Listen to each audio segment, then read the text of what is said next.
जरा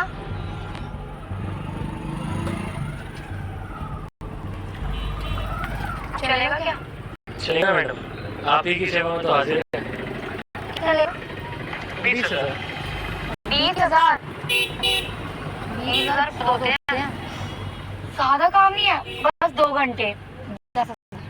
देखिए मैडम, चाहे काम 5 मिनट का हो या 2 घंटे का या 24 घंटे, अमाउंट है 20,000।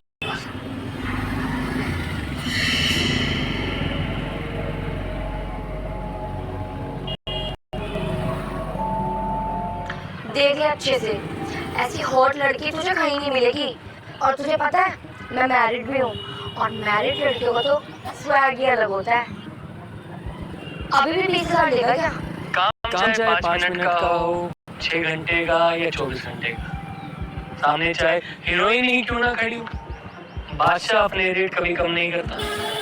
चल ठीक है, तुझे जितनी पेमेंट चाहिए मैं वो दे दूंगी, लेकिन काम के बाद। अरे नहीं मैडम, पहले पेमेंट बाद में काम। क्या है वो परसों एक मैडम लेकर गई मुझे अपने साथ, बोली कि बाद में पेमेंट दूंगी। जब पेमेंट की बारी आई तो झूठे इल्जाम लगाने लगी, कहा कि पेमेंट मांगी तो ये रेप के केस में अंदर करवा दूंगी। हमारी भी रोजी रोटी है, हमने भी कमाना खाना है, क्या करें, इसलिए अब से एडवांस चलता है सिस्टम। बताइए। 1 सेकंड रुक, देती हूँ तुझे एडवांस।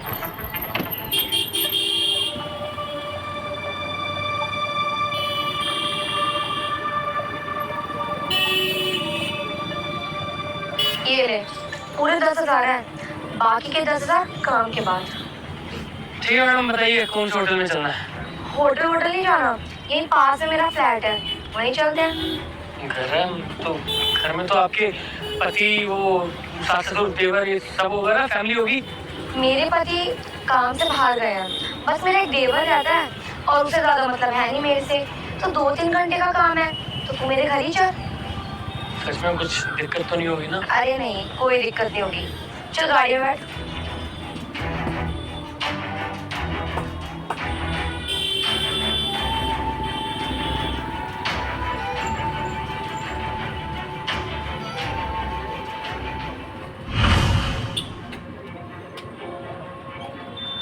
वाह मैडम, आपका घर तो काफी अच्छा है, लेकिन यहाँ पर कुछ दिक्कत तो नहीं होगी ना? अरे नहीं, कोई दिक्कत नहीं होगी।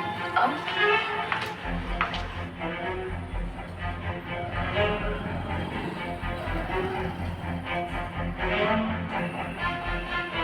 ये क्या, भाभी घर में किसी गैर मर्द को लेकर आई है, और सीधा बेडरूम में ले गई? तो भैया को बतानी पड़ेगी। आपके घर पर कुछ दिक्कत तो नहीं होगी ना? अरे नहीं, ऐसा कुछ नहीं होगा। भैया को बताने से पहले एक बार जरा भाभी से भी बात कर लेता हूँ। आखिर उन्होंने ऐसी गिरी हुई हरकत करी कैसे? कोई तो वजह होगी।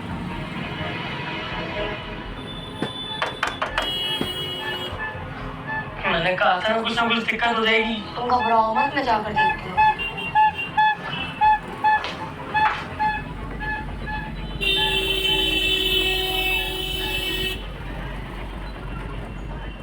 बोलिए देवर जी।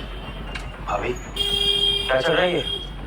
आप हमारे घर में गैर मर्द को लेके आ रही है इस तरह से, वो भी भैया के पीछे से। बताऊँ मैं भैया को? आप अपने काम से मतलब रखिए, और मेरे मामले में टांग अड़ाने की जरूरत नहीं है आपको। अपने काम से काम ही रख रहा हूँ भाभी। मेरे भाई को धोखा दे रही हो आप उनके पीछे से। उनका छोटा भाई होने के नाते मेरा पूरा फर्ज बनता है कि मैं उनको इन्फॉर्म करूँ कि उनकी पत्नी धोखेबाज है, जालसाज है, मक्कार है और घिरी हुई है 1 नंबर की। बताओ आपने ऐसा क्यों किया? साफ साफ बताइए, अपना मुंह बंद रखने के बदले आप क्या चाहते हैं? मतलब? ये बताइए, आप अगर मेरा फेवर करेंगे तो आपके फेवर के बदले मैं आपके लिए क्या करूँ? अच्छा तो ये बात है। ठीक है भाभी, अपना मुंह बंद करने की कीमत ले लूंगा मैं भी। जैसे आप लड़का लेकर आई हैं घर में, ऐसे एक लड़की मुझे भी दिला दीजिए तो नहीं बताऊंगा भैया को। मंजूर है? ठीक है, आपका काम हो जाएगा, लेकिन इसके बदले में आप अपने भाई को कुछ नहीं बताएंगे। हाँ, डंडन कुछ नहीं बताऊंगा। अगर आप मेरे लिए भी लड़की ले आती हैं तो ये बात सीक्रेट रहेगी हमेशा। जाइए, मैं घर से बाहर करता हूँ।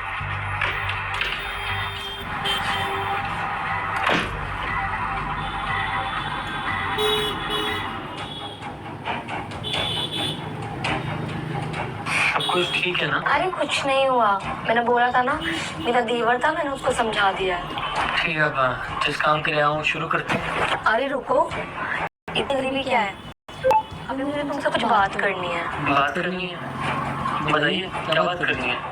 तुमने ये काम क्यों शुरू किया और कब से कर रहे हो तुम ये काम? मैडम ये छोड़िए ना ये सब बातें, मैंने कब शुरू किया, क्यों शुरू किया, क्या फर्क पड़ता है? और आपको क्या लेना देना इन सब चीज़ों से?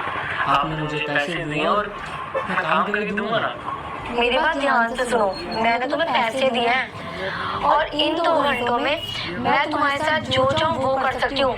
अब वो मेरी मर्जी है कि मैं पहले तुमसे बात करूँ या फिर जिस काम के लिए मैं तुम्हें लेकर आई हूँ या वो काम करूँ तुम्हारे साथ। तो सीधा सीधा मुझे मेरी बात का जवाब दो।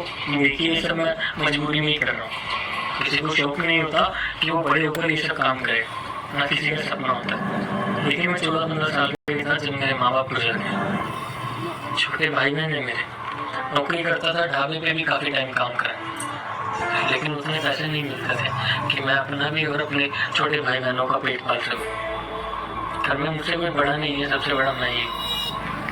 तो बस मजबूरी में यही सब काम करने लगा। किसी ने बताया था एक दिन कि ऐसे से जाना है तुझे और इतने सारे पैसे मिलेंगे। तो आती लक्ष्मी को कौन ही मना करता है।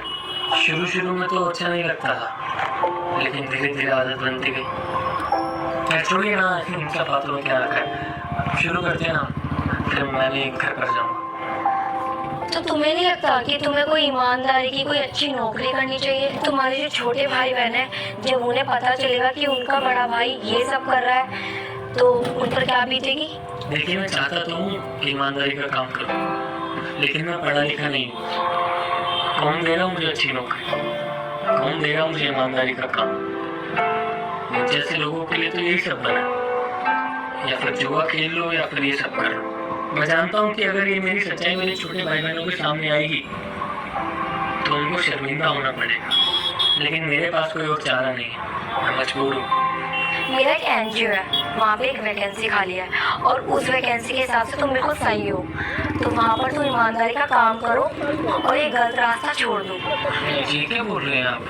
हाँ, मैं तुम्हें यहाँ पर इसीलिए लेकर आई थी। मुझे साक्षी से तुम्हारा रेफरेंस मिला था, उसने मुझे बताया था तुम्हारे बारे में कि तुम ये सब काम करके अपनी रोजी रोटी कमा रहे हो। तो बस फिर मैंने सोचा कि क्यों ना मैं तुम्हारी थोड़ी हेल्प कर दूँ। और साक्षी जैसे तुम्हारी दोस्त है, ऐसी मेरी भी बहुत अच्छी दोस्त है, उसने मुझे बताया तुम्हारे बारे में। तो बस इसीलिए मैंने सोचा कि मैं तुमसे बात करूं, तुम्हें समझाऊं कि तुम ये गलत रास्ता छोड़ दो। और वैसे भी हमारे एनजीओ का काम ही है कि तुम्हारे जैसे भटके हुए लोगों को सही रास्ते पे लाना। साक्षी ने आपको ये सब बताया?